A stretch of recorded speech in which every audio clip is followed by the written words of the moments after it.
fact, recently we just received results from a mineral potential survey that we did that has also uncovered Liberia's actual potential in critical minerals like lithium, like cobalt, like copper, like tin, nickel, etc., etc.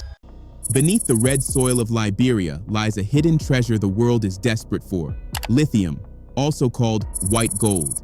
It is the lifeblood of modern technology, powering electric cars, smartphones, computers, and the batteries that fuel entire industries.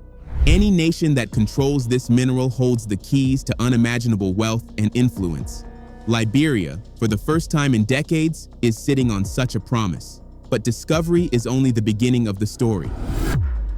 While the government speaks of opportunity and progress, excitement is not universal. Many Liberians whisper a different question: will this mineral truly change lives at home? Or will it be another chapter of riches flowing outward while the people are left behind? History in Africa has shown both paths, and the scars of exploitation remain fresh. This is more than just a story about lithium. It is about sovereignty, about survival, and about whether Liberia can finally break free from the cycle of hope followed by betrayal. Can this discovery become the turning point the nation has waited for? Or will it repeat the same painful pattern of wealth slipping through African hands into foreign ones? The world is watching, the people are waiting, and the answer is far from clear. In February, a report shook Liberia. A comprehensive survey, funded and carried out with the help of China, was released. It wasn't just any study. This was the largest geological survey Liberia had seen in half a century. For more than 50 years, geologists had probed the country's land, quietly mapping what lay beneath. The results? Stunning. Not just one resource, but an entire treasure chest of minerals. Neodymium, silver, nickel, zinc, uranium, cobalt, and the crown jewel of them all, lithium. According to the report, Liberia holds significant deposits of this so-called white gold. The Ministry of Mines and Energy called it a breakthrough, a chance to finally step beyond the country's traditional reliance on iron ore, rubber, gold, and diamonds. Assistant Minister Rexford Sartu spoke with pride. "We are grateful that China helped with this survey, which has resulted in Liberia discovering new minerals that could enhance the country's development." For Sartu, the discovery wasn't just about numbers. It was about hope. Hope that foreign investment could bring jobs, and that forgotten regions could see real growth. But behind the optimism lies the question Liberia has asked before: who will truly benefit from these riches? The people, or those standing at the gates, waiting to take them? Fansay Mulba, Liberia's Deputy Minister for Planning, made a striking revelation. This new survey, sponsored by the Chinese government and powered by their advanced technology, was the first of its kind in more than 50 years. The last time Liberia carried out anything close to this was 1973, funded by the United States. Back then, the world was chasing iron and diamonds. Today, the chase is for lithium and cobalt, the lifeblood of electric cars, smartphones, and clean energy. Mulba explained that these discoveries could finally help Liberia step away from its reliance on fossil fuels and join the global transition to green technology. With the results now public, companies have begun preparing to prospect. The government insists this will happen through proper legal channels. But already, behind closed doors, conversations are underway with multinational giants and local investors about shaping the future of Liberia's mining industry. The projections sound ambitious. The government expects growth to climb from 5.1% in 2024 to 5.8% this year, driven by a wave of investment into mining, infrastructure, energy, and technology. Liberia's president, Joseph Boakai, added his voice. In a national address, he called these discoveries transformative. Billions in foreign investment, he said, could flow into Liberia. For one of the world's poorest countries, with just 5 million people, this could be nothing short of a turning point. Poverty could shrink, living standards could rise. But then comes the question that haunts every resource-rich African nation. Will this be the dawn of prosperity, or just another mirage? For years, Liberia's economy has struggled to break free from stagnation. According to the World Bank, GDP growth hovered at just 3%. But with the right investments in mining, analysts believe that number could double. The opportunity is there, but so are the risks. Inflation, for example, once soared to a staggering 27% in 2019 before careful policies pulled it down. Infrastructure remains fragile, and questions of governance continue to cast long shadows. If these problems are not confronted, even the brightest projections could collapse into disappointment. Yet this discovery isn't just about numbers. It's about strategic power. Minerals like lithium and cobalt are not ordinary resources. They are the backbone of modern technology. Without them, electric cars don't run, smartphones don't last, and renewable energy storage becomes impossible. The world's appetite for lithium is exploding. The electric vehicle industry alone is pushing demand to record highs. And if Liberia's deposits are as rich as the survey suggests, the nation could become more than just a supplier. It could step onto the global stage as a critical player in the energy revolution. Already, innovations are reshaping lithium production worldwide, making it cheaper, faster, and more essential than ever to achieve sustainable energy goals. And now, Liberia finds itself holding a piece of that future. But the real question remains: who will control this future? Liberia, or the powers racing to extract it? On the global stage, Liberia's discovery places it in powerful company, alongside nations like Nigeria and the Democratic Republic of Congo, countries whose vast mineral wealth has long shaped international markets. For Liberia, diversifying its exports beyond rubber and iron ore could create a critical buffer against volatile global prices. It could mean stability in a world that rarely offers it, and the timing could not be more significant. As the world races toward green energy, the demand for minerals like lithium and cobalt is skyrocketing. Liberia now holds something the world desperately needs, and that gives the country leverage, a competitive edge it has never truly possessed. But while the government paints this as an opportunity, not everyone shares the excitement. For many Liberians, this discovery feels less like a promise and more like déjà vu. They have heard this story before, because history offers a warning. The same way the government is now courting multinational corporations to mine lithium is the same way foreign companies were once invited in for gold, diamonds, and iron ore. And what happened then? Wealth flowed outward, promises faded, and the people of Liberia were left waiting for benefits that never arrived. Now the question hangs heavy: will lithium change the story or repeat it?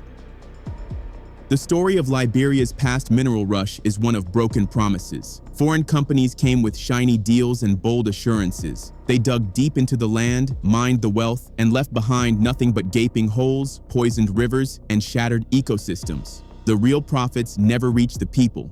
Instead, they flowed into the pockets of a few powerful politicians, men who chose personal gain over national interest. For ordinary Liberians, there was nothing left but poverty and disappointment. This is why excitement over lithium is met with suspicion.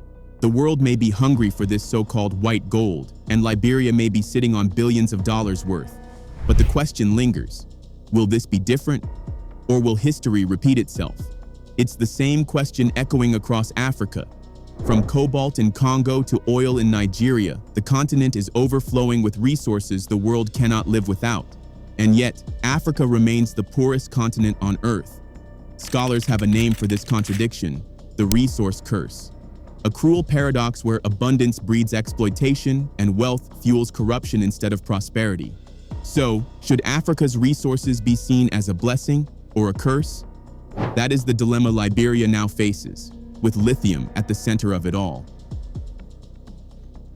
Every so often, headlines announce new discoveries in Africa: oil in Nigeria, coal in Kenya, gold in Ghana. Each time, the world is reminded that Africa is overflowing with wealth. If such discoveries were made in the West, they would instantly translate into more prosperity. But in Africa, they serve as a bittersweet reminder. The continent is rich in resources, yet its people remain poor. Gold, diamonds, oil, natural gas, fertile land, uranium. Africa has it all. And beyond resources, it holds something just as valuable: its people. A vast young population that has always been at the center of the continent's story. In fact, it was this abundance of human life that drew colonizers in the first place. For over 500 years, the West has mapped Africa not as a land of nations, but as a reservoir of cheap labor and raw materials. The blueprint was set as far back as 1502 with the transatlantic slave trade. Millions of Africans were captured, shipped across oceans, and forced to fuel the European plantation system in the Americas. That was the first extraction, the taking of human beings. What followed was centuries of the same strategy, only changing its form.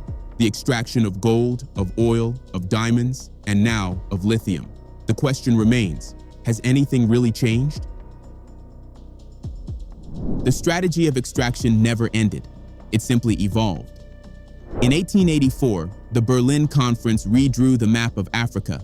European powers sat around polished tables, carving the continent into pieces as if it were a prize to be divided. The motive was clear. Colonies were not to be built for Africans, but for Europe, to secure a constant flow of raw materials to feed its industrial revolution.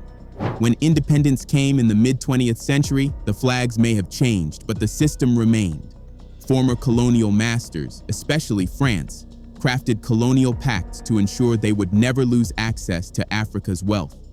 Independence was political on paper, but economic control stayed firmly in foreign hands, and this control came at a cost. Any African leader who dared to resist, who dared to demand that resources serve the people instead of outsiders, quickly became a target.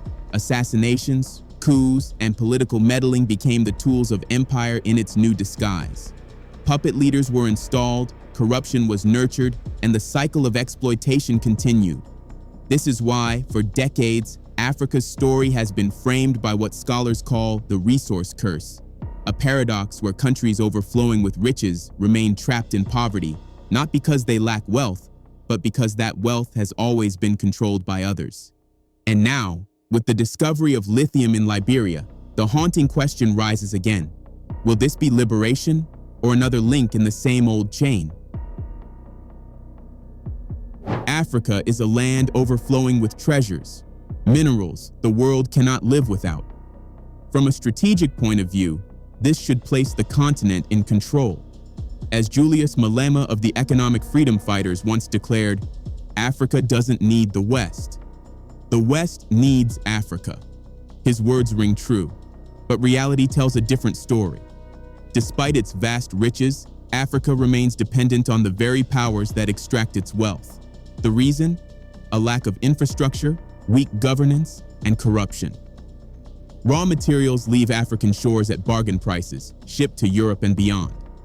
There, they are transformed into finished products, cars, phones, machines, only to be sold back to Africa at prices ordinary citizens can barely afford. It is a cycle that keeps the continent trapped, rich in resources, but poor in prosperity. And yet, a quiet resistance is beginning to rise. In recent years, some African nations have started pushing back, banning the export of raw materials, insisting instead on processing them at home. By adding value to their own minerals, crops, and forests, they are seeking to flip the script.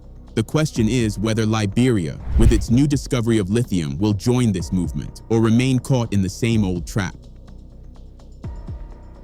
In 2015, Robert Mugabe stood before the Southern Africa Development Community and delivered a warning that still echoes across the continent. If we remain exporters of raw materials, we will never go anywhere while other economies flourish. His words cut to the heart of Africa's dilemma. 5 years later, Ghana's president, Nana Akufo-Addo, spoke in the same spirit. Addressing the Swiss, he declared that Ghana would no longer export its cocoa raw. There can be no future prosperity for the Ghanaian people, he said, if we continue to maintain economic structures that depend on exporting raw materials. Liberia, too, has felt the urgency of this truth. In 2023, then-President George Weah signed Executive Order Number 124, banning the export of unprocessed natural rubber. For the first time in decades, Liberia signaled that it wanted more than just to be a supplier of raw wealth. It wanted to add value at home. These moments show a growing shift in Africa's mindset, a quiet revolution, a refusal to accept the old script of exploitation. The question now is whether Liberia's lithium discovery will follow this new path or be swallowed by the same cycle of extraction and poverty that has haunted the continent for centuries. The reason many African nations are now banning the export of raw minerals is simple: value. By forcing the processing of resources to happen within their borders, they can capture more of the profits and create industries that provide jobs for their people. Take lithium, for example. Imagine Zimbabwe selling not just raw stones, but fully processed lithium ready for the global energy market. The difference would be billions of dollars in revenue and thousands of new jobs tied to building and running processing plants. That's the power of value addition. And across the continent, the shift is already underway. Burkina Faso is building a gold refinery to process its own gold. Ghana is cracking down on illegal miners and forcing companies to comply with national laws. Botswana's president has taken back control of his country's diamonds.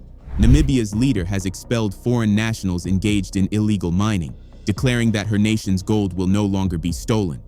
Angola has announced that it will polish its own diamonds, keeping the profits at home instead of sending them to Europe. Step by step, African nations are beginning to claim what is theirs. They are taking measures to ensure that resources no longer slip away without benefit. So then, why not Liberia? Why shouldn't Liberia build its industries, create jobs, and capture the billions that lithium can bring? The question is as clear as it is haunting. Will Liberia stand for itself, or will the past repeat itself once again?